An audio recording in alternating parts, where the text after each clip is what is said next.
Sir sir SI గారు మా మాట ఎవరూ వినట్లేదు, కనీసం మీరైనా వినండి సార్. నవ్య తన ఫ్రెండ్స్ తో కారులో వస్తుండగా సడన్ గా కార్ టైర్ పంక్చర్ అయింది.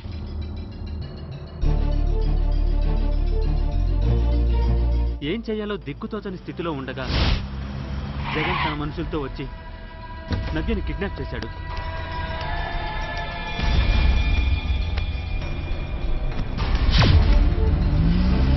అదే సమయానికి అటు వస్తున్న మాకు నవ్య ఫ్రెండ్స్ ద్వారా విషయం తెలిసింది. దినేష్ పై అన్యాయంగా పడ్డ మచ్చ చెరిపేయాలని, అసలు నిజం మీకు చెప్పాలని వచ్చాం. అవును సార్, నిజం సార్. మీ మాట ఎలా నమ్మాలయ్యా? మీరు చెప్పేది నిజమని రుజువేంటయ్యా? కావాలంటే మమ్మల్ని సెల్లో పెట్టి దినేష్ వదిలేయండి సార్. ఏంటో ఇదంతా? వీళ్ళ బయటకంటే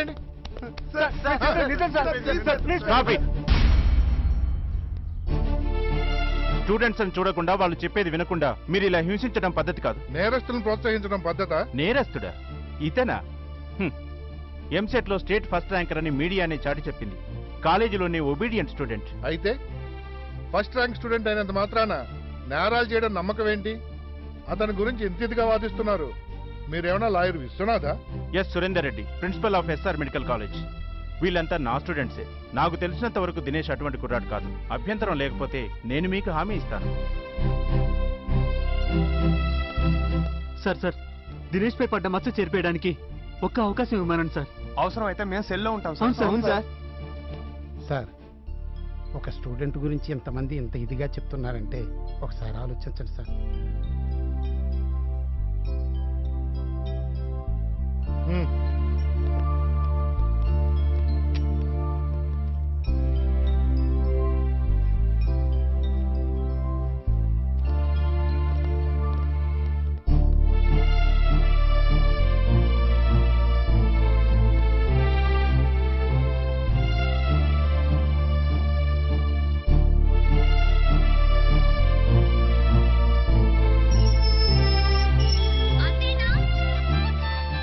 హలో బాబు దినేష్, చాలాసేపటి నుంచి ట్రై చేస్తున్నాను.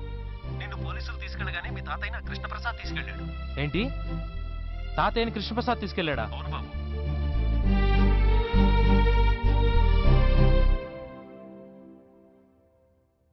తాతయ్య కొండ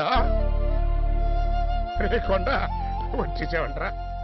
ఏంటి తాతయ్య, పొద్దున మందులు కూడా వేసుకోలేదు, ఎలా ఉన్నావు తాతయ్య?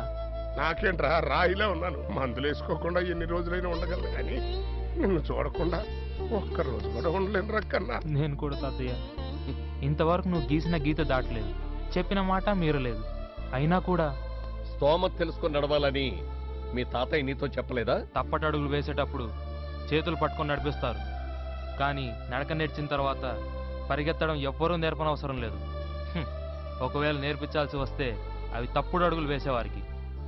తెలివిగా మాట్లాడుతున్నాను అనుకుంటున్నావా? తెలివిగల వాళ్ళు కూడా ఒక్కోసారి తెలివి తక్కువగా ప్రవర్తిస్తుంటారని. నర్మయ్, ఆ రోజుల్లో నువ్వేదో తెలివిగలవాడువని అనుకున్నా. ఇలా చావు తెలివితేటతో మా అమ్మాయిని బంధించి రాత్రికి రాత్రి కోటీశ్వరుడైపోవాలని ప్రయత్నం చేస్తాం అనుకోలేదు. ఇదేగా మీ పేదోళ్ళ లక్షణం? ఎందుకండి అతనితో గొడవ? ముందు అమ్మాయి గురించి అడగండి. ఆరోగ్యం బాగోని పెద్ద మనిషిని కూడా చూడకుండా బెదిరించి తీసుకురావడం మీ పెద్ద లక్షణమా? దేశంలో ఈ రోజున హై లెవెల్లో ఉన్న చాలా మంది పెద్దవాళ్ళు ఒకప్పుడు పేదరికం నుండి వచ్చిన వారే. మీరు అనుకున్నట్టు ప్రతి పేదవాడికి తప్పుడు బుద్ధులే ఉండుంటే ఈ రోజున ఒక అంబానీ, మాజీ రాష్ట్రపతి అబ్దుల్ కలాం, ఇన్ఫోసిస్ నారాయణమూర్తి లాంటి వాళ్ళు ఉండేవారే కాదు, ఇంక్లూడింగ్ యూ. నువ్వు చెప్తే గానీ తెలుసుకోలేని స్థితిలో లేదు నేను. మర్యాదగా నవ్వు ఎక్కడుందో చెప్పు. చెప్పు దినేష్, ప్లీజ్. నవ్వు ఎక్కడుందో చెప్పు. అంకుల్, మీరు అనుకుంటున్నట్టు నవ్యను కిడ్నాప్ చేసింది దినేష్ కాదు, ఆ మినిస్టర్ కొడుకు జయంత్. ఆ రోజు నవ్యతో వెళ్తున్న కారు టైర్ పంక్చర్ అయింది. అదే సమయానికి జయంత్ వచ్చి నవ్యను కిడ్నాప్ చేసి తీసుకెళ్లాడు. ఏం చేయాలో తెలియక మా ప్రిన్సిపల్ కి కంప్లైంట్ చేశాం. జయంత్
మిస్టర్ కృష్ణప్రసాద్, నేను చెప్పినట్టు మీ అమ్మాయిని మీకు అప్పగిస్తున్నాను.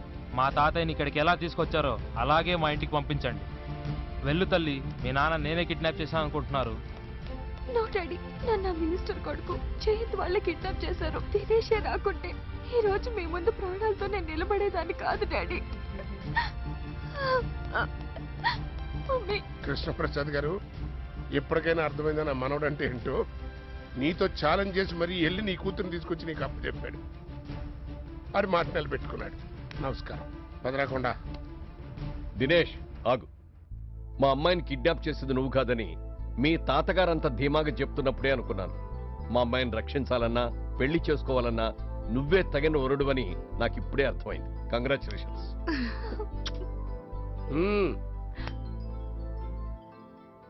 డాక్టర్, నా మాట వినండి. తిరిగి ట్రీట్మెంట్ చేయకండి. రాజకీయ శక్తులను అడ్డం పెట్టుకుని బతికే ఇలాంటి వ్యక్తుల్ని సమాజంలో తిరగనివ్వకూడదు. అమాయక ప్రాణాలతో ఆడుకునే వీణ్ణి బ్రతికించి తప్పు చేయకండి డాక్టర్. ఇలాంటి చీడ పురుగుల వల్ల సమాజం నాశనం అయిపోతుంది.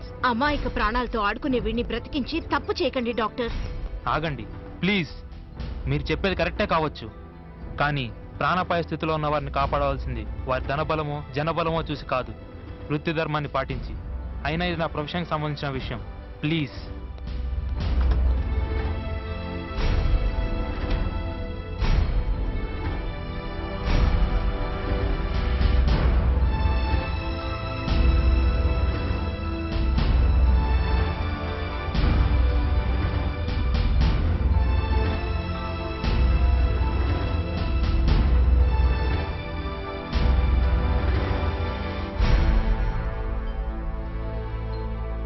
జయంత్, నన్ను క్షమించు దినేష్. మిమ్మల్ని అందరినీ బాధపెట్టి ఇప్పుడు నేను బాధపడుతున్నాను. చూడు జయంత్, జరిగిపోయిన దాని గురించి ఆలోచించకుండా జరగాల్సిన దాని గురించి ఆలోచించు. నీ ఆరోగ్యం త్వరగా కోలుకోవాలని మనస్ఫూర్తిగా కోరుకుంటున్నాను. నవ్య, నీ మనసు తెలుసుకోకుండా నీ వెంట పడటం నా మూర్ఖత్వం. నీకు సరైన జోడి దినేషే.